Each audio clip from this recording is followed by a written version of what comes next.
Well, this is going to be a thinker. Hello everybody, welcome back to MyRetroTat.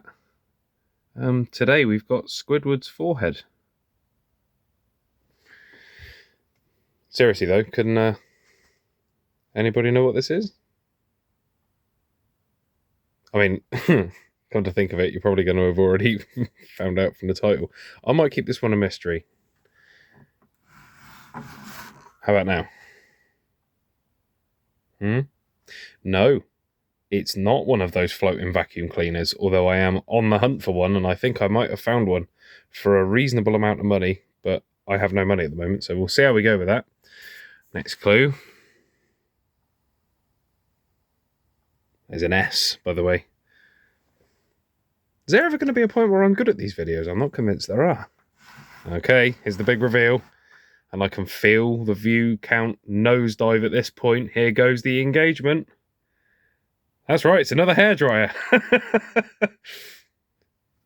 How does it work? I'll show you. But first, a little bit of background. So, Lady Schick was, as far as I can find, because there is astonishingly little information on these, there are loads of Schick products. Well, okay, so Schick as a company is now owned by Edgeware, but was originally like a sister company, kind of, to Wilkinson Sword, believe it or not. They used to sell razors. I'm sure there are people watching this video who remember Schick. And if the three people watching this video happen to be in the States, you probably still know of the Schick brand, because as far as I know, it's still active over there. Over here, we've got a company called Wilkinson Sword instead. They sell the same products with a Wilkinson Sword badge on them here, basically. Kind of like the Lynx-Axe relationship. Over here, it's called Lynx. In the States, it's called Axe. Lady Schick, I can only assume, is a division of Schick.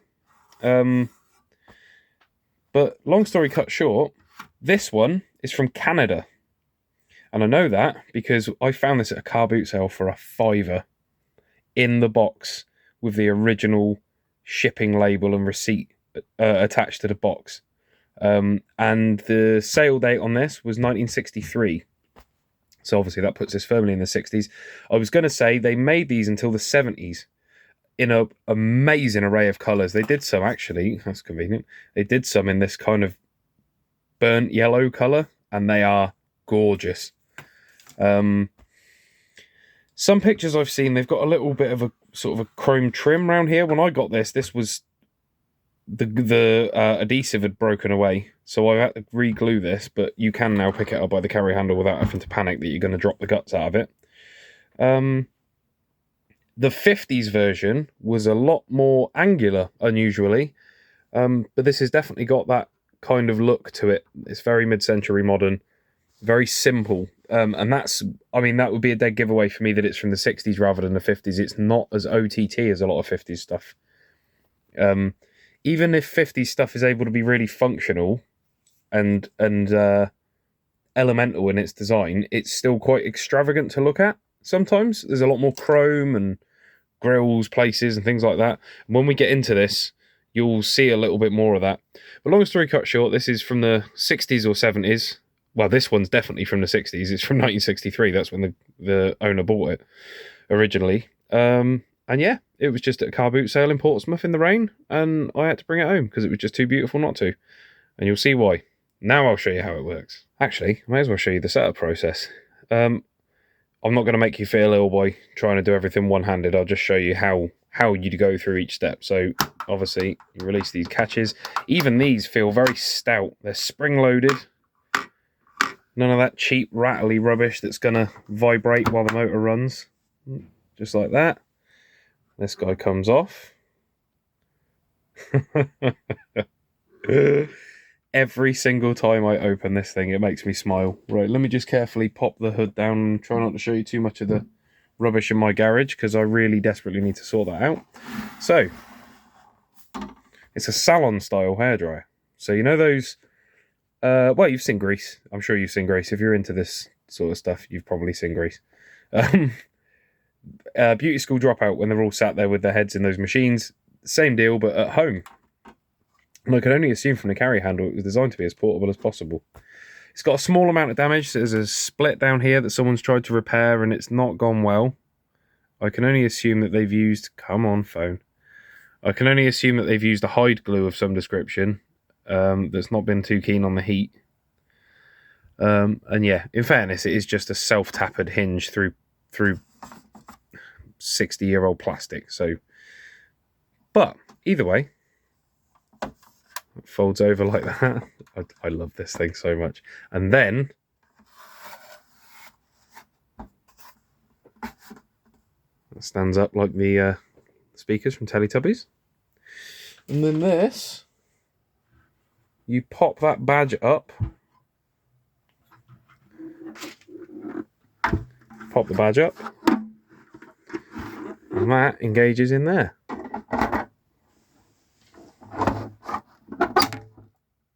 Like that. So that the badge can still be on display while it's in use. A lovely colander assembly under there. And yeah, basically, this heats your hair to dry it. It doesn't blow dry it. Because if it was to blow dry it, it would ruin your beehive. Oh no!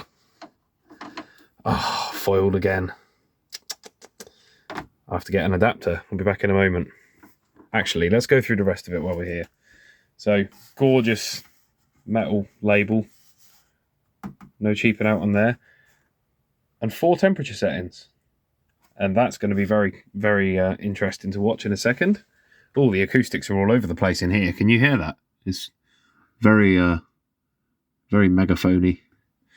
Yep. Obviously, the filter for the intake is not in the best of conditions. It is thunderously old. But even that fan is just so pretty to look at. And little flathead screws here and here. My camera work is shoddy today. I'm sorry. I was just desperate to get a video out to you guys. Little flathead screws either side, so you can take this off and change/clean out that filter. So I'm going to see if I can get one, because it's not like it's an unusual... I mean, in fairness, like a Scotch-Brite tile glaze cleaning pad would probably do the job for that. Who knows? We'll have a look. Right, I'll be back in a moment. It should come as no surprise to you that I'm poorly prepared, but despite having used this on several occasions, I've somehow managed to completely forget it needs a travel adapter. So I'll see you in a few. I have to say, it's a little intimidating filming this looming over me. It's like a machine from a B movie. Yeah, so we see our old friend, the essentially braided cable. I don't think it would have always been like this. But yeah, this old school flex, nothing wrong in the world with it. It's still lovely and supple. Just feels like great quality cable. Which is, again, such a rarity now. There's a nice little bit of sort of wear on the one control knob, but they really knew how to keep it simple. So, cool. This is where it gets interesting. It's surprisingly quiet. But this is where it gets interesting. Let's set it to hot. Oh, the telly's not happy about that. That telly's got a sensitive... All right. The smell that comes off of this thing is wonderful, by the way. It's like warm dust. I have checked it over and it doesn't get hot, other than the parts that should get hot. It's fine to use. But just listen to this. Barely audible. Because it's heating up. And I must have a look at the circuitry. I don't know a busting lot about electronics, but the fact that it heats up before it turns the fan on really impresses me for some reason. Normally, these things just turn on with the fan going full bore, and the heating element has to catch up. But this is almost silent. And you know it's reached temperature, because in a minute, the fan will kick on. Doesn't take long.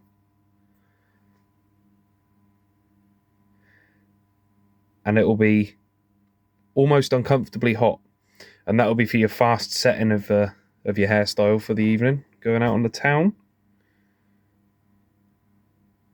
Oh. Right, I'm already starting to feel some warmth. I best get a Rizzler ready so you can see how gentle this is. Right, in it any minute now, that is gonna, even from down by the fan, almost nothing. This tube is getting warm. Here we go.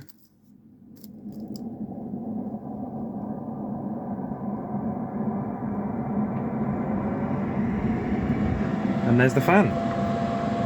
And even then, it's not offensively loud. But check this out.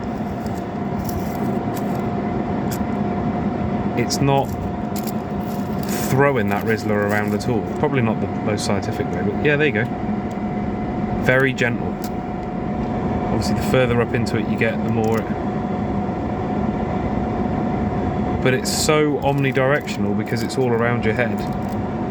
The kind of, you almost get a... It kind of cancels itself out. The wind coming from this direction cancels out this, and yeah. That's as loud as it gets. And that is a little bit too comfortably warm, actually, considering how miserably cold it is in here today. A lovely place to be. I might try just boff the phone up in there and see if the microphone can pick up how not aggressively windy it is.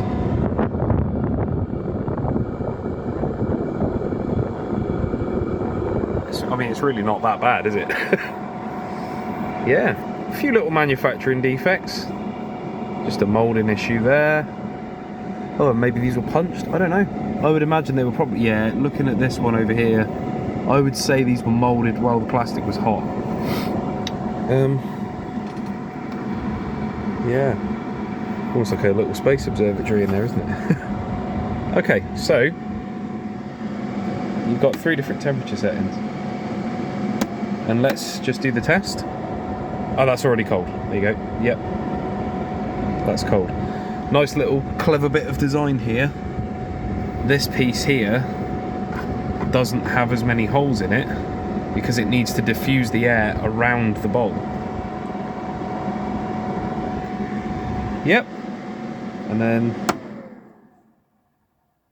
no bearing noise or nothing. 60 years old, obviously being used. Works like a charm. Absolutely love it. Not warm at all. Cool. Okay, I just watched that footage back, and the phone actually makes it seem more blustery than it actually is. That's my wife's old nail varnish, and I use it for marking timing belts, by the way. I just realised that's in the background. So, something that always interested me about this movement doesn't feel anywhere near as cheap as it should, because it's just a thin bit of basically box section made out of plastic. It's always felt quite slick, and that's because I just wanted to see if I could get a good shot inside. It's only got a bloody pinch roller in there. You see that guy down in the bottom? That rides up the inside of the tube and actually assists it. It provides a little bit of resistance. And also, I don't know if you can see it, and I'm sorry if you can't. Let me just... Oh, you can just see it. So, down in there is your heating element, controlled directly off the back of this. So I presume what happens is maybe it's a timer circuit. My lighter would play up now, wouldn't it? Bear with me one moment. Sorry, just had to do the old 2-lighter method. So, I think the power comes straight in, and I reckon it's a timer circuit. And you turn this on, and the heating element gets nice and hot, so it's not having to fight the fan as it warms up. And they must have just timed it at the factory, perhaps? I don't know. These old engineering mysteries just get me. I'm sure it's something that someone who's really into electronics will be able to sit there and tell me, oh, it's just a very simple blah, blah, blah. But you got to think, and looking at it from a consumer's perspective, you could take it as someone who's a total what's the word? Layman. Take it from someone who's a total layman. They don't know how this works. The fact that this doesn't start spinning up the fan until it's hot enough must have been so mind-blowing in the early 60s. That must really have felt like automation was here, you know? All in all, very impressed. Lovely build quality. Doesn't feel cheap. It doesn't creak. It doesn't groan. Everything works after all these years. I feel like they would have been very, very, very, very, very proud to know that this machine still works and still does its job beautifully. My daughter loves this thing. She's got lots and lots and lots of very long hair, so when she's been in the shower, she likes having this on top of her head because it warms her head up and stops her getting chilly after she's been in the shower. And the moulding is just lovely. Yeah, you get the feeling that someone probably hand filed this and sanded it smooth. There's a lot of love and care went into the design of this product. Little things like that. Just effort. And something you don't see anymore. So, anyway, this has been MyRetroTat, as per usual. Hopefully check out some of my other videos if I remember to do the little card. And I shall see you next time. Thank you very much. Just a couple of small addendums, because for some reason the minute the camera comes on I go to pieces. One, it's just occurred to me watching the video back. It's very possibly a bimetallic spring circuit, like the sort of thing that you get in a kettle.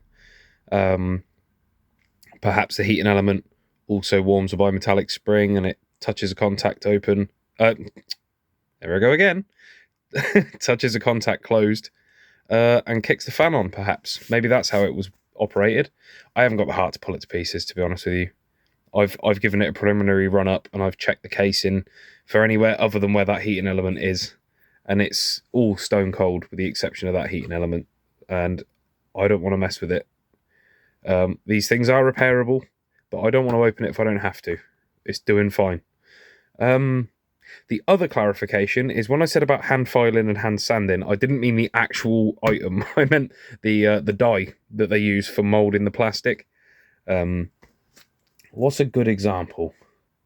I'm just wondering if I got... Oh, maybe this travel adapter. Yeah, look at this. Right, see how this line, these edges don't quite match.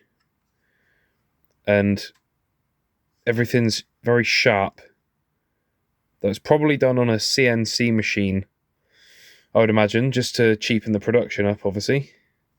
And this edge, you can feel lots of little burrs. It's not smooth. It's got like a vrrp sensation under your thumb. So that's what I mean.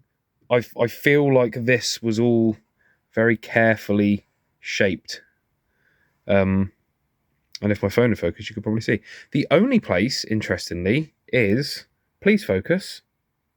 Good grief. Here. There's a couple of moulding marks just there. Now I wonder why those were there. Maybe that was a mistake somebody made at the die.